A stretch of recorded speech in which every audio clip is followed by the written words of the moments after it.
بے شک آسمانوں اور زمین کی پیدائش اور رات اور دن کی باہم تبدیلی میں عقل مندوں کے لیے نشانیاں ہیں۔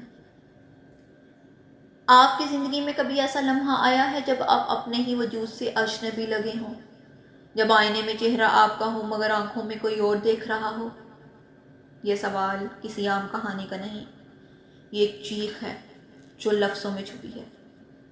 نور راجپوت کی تحریر اور ماسیل کی دنیا سے نکلا ایک ایسا سوال جو آپ کو آپ سے ملوائے گا۔ آپ میں اور آپ کے جسم میں کیا فرق ہے؟ آئیے صرف سنیں نہیں بلکہ محسوس کریں اور خود سے یہ سوال پوچھیں، شاید پہلی بار۔ آپ اپنا جسم کہاں سے لائے ہیں؟ وہی جسم جس کے اندر آپ اس وقت ہیں۔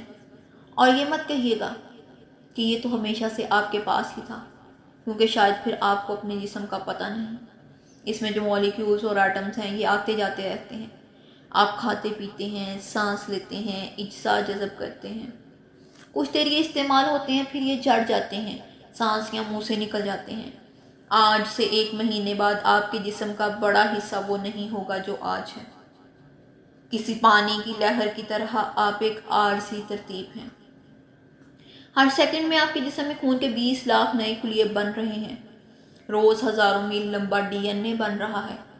جسم کے اربوں خلیے مر رہے ہیں اور نئے ان کی جگہ لے رہے ہیں۔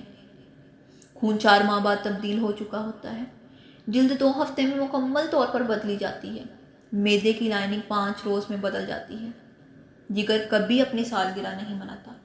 ہڈیاں بھی کنکریٹ جیسا اسٹرکچر نہیں، یہ بھی بدلتی رہتی ہیں۔ اگر ایک ایک عضو کو الگ الگ دیکھا جائے تو آپ اور میں اپنی عمر میں بہت چھوٹے ہیں۔ خلیوں کو نقصان پہنچانے میں جہاں ریڈیشنز یا ٹاکسنز شامل ہیں، وہاں ایک بڑی چیز آکسیجن ہے۔ جسم میں ہونے والے کیمیائی عوامل میں آکسیجن فری ریڈیکل پیدا کرتی ہے، جو کہ انسٹیبل مالیکیولز ہیں اور ایسے کیمیکل ریئیکشنز کر سکتے ہیں جو ڈی این اے میں مداخلت کر سکتے ہیں اور خلیے کو نقصان پہنچا سکتے ہیں۔ ڈاکٹر بروگلے کے مطابق اگر آپ آکسیجن سے بچ سکتے ہیں تو دیر تک جوان رہ سکتے ہیں۔ آکسیجن ہمیں زندہ رکھتی ہے، آکسیجن ہمیں بوڑھا کر دیتی ہے۔ وہارا نے کہا کہ جسم کے مادے زیادہ تر ہوا سے آتے ہیں، یہ زمین کے سائیکلوں کا نتیجہ ہے۔ 1945 کے بعد اگلے 20 سال تک فضا میں کیے جانے والے ایٹمی تجربوں نے دنیا کی فضا کو تبدیل کر دیا۔ اس فضا نے ہم کو بدل دیا۔ تابکار عناصر جسموں کا حصہ بن گئے۔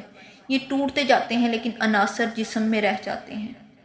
ان کو وقت میں ٹریک کر کے ان کے جسم میں رہنے کا ٹھیک وقت بھی نکالا جا سکتا ہے۔ کاسمک ریز فضا کی بالائی تہہ میں کاربن 14 بناتی ہیں۔ یہ ہر وقت تازہ ہوتے ہوئے جسم کا حصہ بنتے جاتے ہیں۔ پرانی باقیات سے کسی کے مرنے کا وقت اسی بنیاد پر نکالا جاتا ہے کہ مردے اپنے جسم کو روز تبدیل نہیں کر سکتے۔ ہمارا ہر وقت ہوتا نیا جنم جہاں تر و تازہ رکھتا ہے، وہیں یہ ہماری قسمت لکھتا ہے۔ ریپلیس ہونے والا یہ عمل بہت کم غلطیاں کرتا ہے، اتنا کم کہ ہمارا بنایا ہوا بہترین سے بہترین صنعتی پروسیس بھی اس سے کہیں زیادہ غلطیاں کرتا ہے۔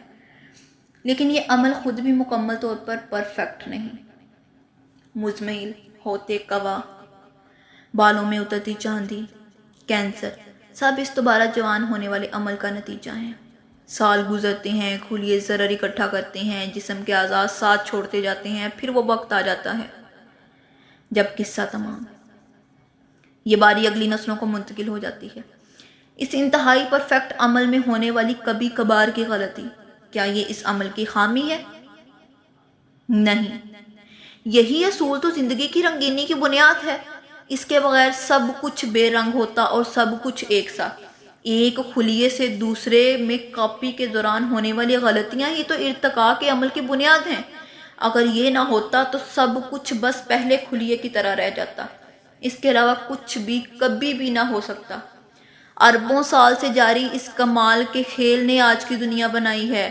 آج کی زندگی کا ہر رنگ و روپ اسی کا نتیجہ ہے۔ اور جب ہم کہتے ہیں کہ انسان غلطی کا پتلا ہے تو یہ محض محاورہ نہیں، ہم اربوں سال سے زندگی کے اپنے آپ کو تر و تازہ رکھنے کے عمل کے دوران ہونے والی غلطیوں کا نتیجہ ہیں۔ انسان کے سیل اس کے اندر ایسی غلطی کرتے ہیں جو اسے الگ بنا دیتی ہے۔ مٹی سے لے کر مٹی ہونے کے درمیان کے وقت کی ایک خوبصورت چال، بدلتے مادے کی یہ عارضی ترتیب، یہ آپ کا جسم ہے، یہ میرا جسم ہے، اور اس ترتیب پر بیتے تجربوں اور ان کی یادوں سے ابھرتی سوچوں کا تسلسل، یہ آپ ہیں، یہ میں ہوں، یہ میرا اصل ہے، اور میں نظر نہیں آتی، مجھے چھوا نہیں جا سکتا، نہ آپ کسی کو نظر آئیں گے، نہ آپ کو چھوا جا سکے گا۔ یہی فرق ہے میرے جسم میں اور مجھ میں۔ وَمَا عَلَيْنَا إِلَّا الْبَلَاغُ الْمُبِينُ۔